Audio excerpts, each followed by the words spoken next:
દક્ષિણ ગુજરાતમાં ભારે વરસાદના કારણે મુંબઈ તરફનો રેલવે વ્યવહાર ખોરવાયો છે. મુસાફરો વડોદરા રેલવે સ્ટેશન ખાતે અટવાયા.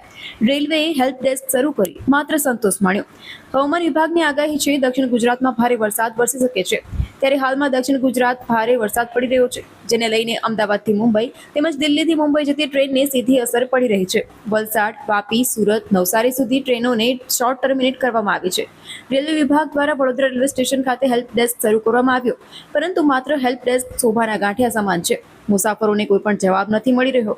લોકો ભાવનગરથી હોય કે ગુજરાતના અલગ અલગ જગ્યાએથી વડોદરા આવ્યા હતા, પરંતુ તેઓને મુંબઈ સુધી પહોંચી નથી શક્યા. મુસાફરો 7 થી 8 કલાકથી હેરાન પરેશાન જોવા મળ્યા હતા.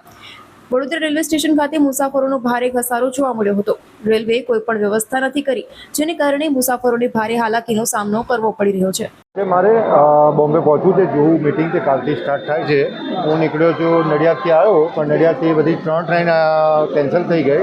ગુજરાત સુપરફાસ્ટનું બુકિંગ હતું એ કેન્સલ થઈ ગઈ, ડબલ ડેકર કેન્સલ થઈ ગઈ અને કર્ણાવતી કેન્સલ થઈ ગઈ. ઓલમોસ્ટ બધી ટ્રેન કેન્સલ થઈ ગઈ. મારા એક રિલેટિવ આગળ ગયા છે, તો ત્યાં બી ભરૂચથી આગળ બધી ટ્રેનો કેન્સલ છે, રિટર્ન છે સર.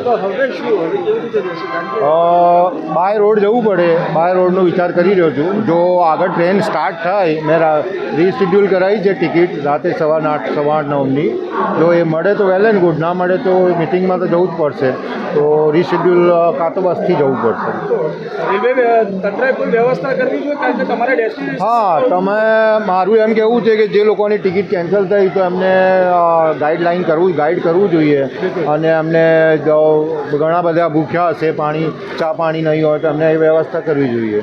અને એમને ગાઈડ કરવા જોઈએ કે ભાઈ આગળ જશે કે નહીં જાય. ના જાય તો પછી એમને કહેવું જોઈએ કે ભાઈ તમે તમારા લોકેશન પર રિટર્ન થઈ જાઓ એમ.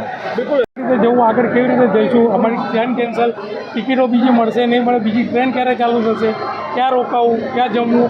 અમે જૈન લોકો છે, અમને ઉપવાસ ચાલે છે, તેમને જમવા માટે ક્યાં બેસવું, કેવી રીતે જમવું, આ બધા પ્રશ્ન કંઈ જવાબ જ નથી મળે.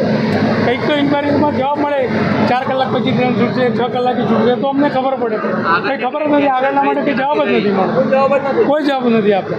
એ છૂટશે એટલે તમને રેલવે તંત્ર વ્યવસ્થા કરતું કોઈ વ્યવસ્થા કરી છે? કંઈ વ્યવસ્થા નથી સાહેબ, કંઈ નથી. એ તો કે તમે વડોદરા જુઓ, સ્ટેશન પર ઊભા રહો, ગાડી આવશે તો અમે એનાઉન્સ કરીશું. બસ આવા જવાબો મળે. રદ થવાની તૈયારીમાં છે. શું અત્યારે અહીંયા હેલ્પ ડેસ્ક શરૂ કરાયો છે, કેટલી મદદ મળી રહી છે? એ કે જ્યારે ટ્રેન ચાલુ થશે ત્યારે તમે જઈ શકશો. ત્યાં સુધી 7 કલાકથી હેરાન છીએ અમે. 7 કલાકથી હેરાન છો. હવે શું, કેવી રીતે જશો? હવે આ ખબર નહીં, હવે કુદરતી છે. ક્યારે જશું, આજે જશું, કાલે જશું. કોઈ વ્યવસ્થા કરવામાં આવી છે સરકાર? ના સાહેબ, કાંઈ નહીં. પાલિતાણાથી વડોદરા આવ્યા, વડોદરા સ્ટોપ થઈ ગયા, ટ્રેન કેન્સલ થઈ ગઈ. ટ્રેન કેન્સલ થઈને હવે અમારે બોમ્બે જવું છે, પણ બોમ્બે જવા માટે કોઈ સાધન, કોઈ રિપ્લાય નથી. રેલવે તંત્ર કોઈ કાળજી લેવી છે?